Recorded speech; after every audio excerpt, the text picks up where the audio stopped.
पंचायती राज चुनाव की तारीखों का ऐलान जल्द ही हो सकता है। राज्य निर्वाचन आयोग 1 से 2 दिन में ये बड़ा ऐलान कर सकता है। राज्य निर्वाचन आयुक्त मधुकर गुप्ता की ओर से ये बयान सामने आया है। हाईकोर्ट के आदेश के बाद आयोग सक्रिय नजर आया। मधुकर गुप्ता ने इस दौरान कहा कि आज कोर्ट का आदेश मिला है। अब जल्द चुनाव के अलावा आयोग के पास ज्यादा समय और ज्यादा विकल्प भी नहीं है। जल्द चुनाव का कार्यक्रम जारी कर दिया जाएगा राज्य निर्वाचन आयोग की ओर से। खबर पर ज्यादा जानकारी के लिए हमारे associate editor doctor Rituraj Sharma हमारे साथ जुड़ चुके हैं।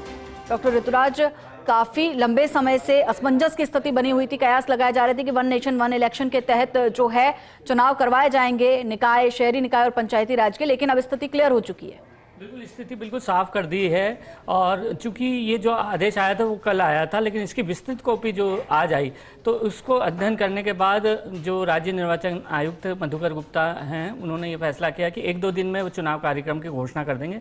साथ ही साथ उन्होंने यह भी स्पष्ट कर दिया है अब कि वन नेशन वन इलेक्शन के तहत जो चुनाव संभावित थे, जिसके बारे में बार बार चर्चा की जा रही थी, वह नहीं हो सकता। और इसका कारण उन्होंने साफ दलील दी कि इस बारे में उनकी उच्च स्तर पर भी बात हुई है, क्योंकि वो वन नेशन वन इलेक्शन के तहत जो राष्ट्रीय कमेटी थी, जो केंद्रीय कमेटी थी, उसमें सदस्य के तौर पर शामिल थे। और कई बार केंद्रीय विधि सचिव से भी उनकी इस बारे में चर्चा हुई थी, और जिसमें ये साफ किया गया था कि जब तक संवैधानिक संशोधन नहीं हो सकता नहीं होता तब तक यह लागू नहीं हो सकता वन नेशन वन इलेक्शन का।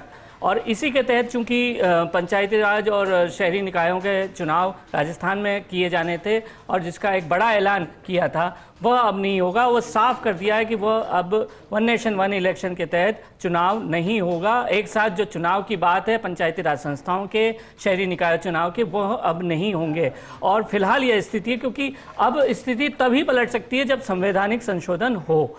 तो क्योंकि चूंकि कानून है जो पूरे देश में लागू है और पूरे देश के किसी एक राज्य के लिए इस तरह से वन नेशन वन इलेक्शन के तहत चुनाव किया जाए और किसी अन्य के तहत नहीं किया जाए, ऐसा संभव नहीं है। ये इन्होंने बिल्कुल साफ कर दिया। साथ ही साथ उन्होंने एक बयान में बिल्कुल साफ बात यह भी कही कि कई बाध्यताएं होती हैं, कई सीमाएं होती हैं कि जो कहीं बैलेट बॉक्स से चुनाव होते हैं पंचायत संस्थाओं के, तो शहरी निकायों के कोई चुनाव होते हैं जो ईवीएम से होते हैं। तो ऐसे में युक्ति संगत वितरण की ज़रूरत है और इस बारे में नियम प्रक्रिया पालना करना जरूरी है और नियम प्रक्रिया बनाए जाना जरूरी है। इसकी पहल केंद्रीय स्तर पर भी हो सकती है और राज्य अपने स्तर पर भी कर सकता है। और राज्य अपने स्तर पर यदि नवाचार करे तो जैसा कि उन्होंने कहा कि हमने जो नवाचार किया उसके तहत बठिंडा में जब चुनाव था तो उन्होंने संसाधनों को दिया था, लेकिन इसकी क्या प्रक्रिया हो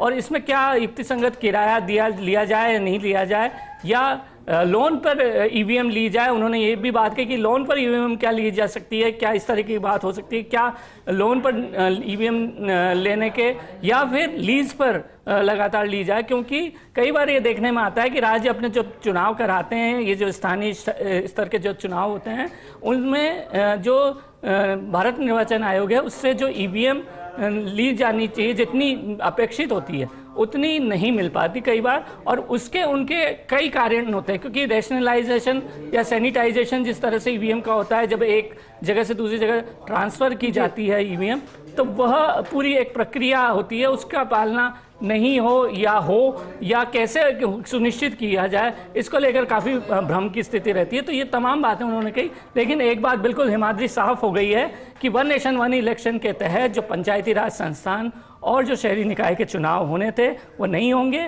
और जल्द ही चुनाव कार्यक्रम की घोषणा 1-2 दिन में राज्य निर्वाचन आयोग कर देगा। जी, शुक्रिया डॉक्टर ऋतुराज इस पूरी जानकारी के लिए।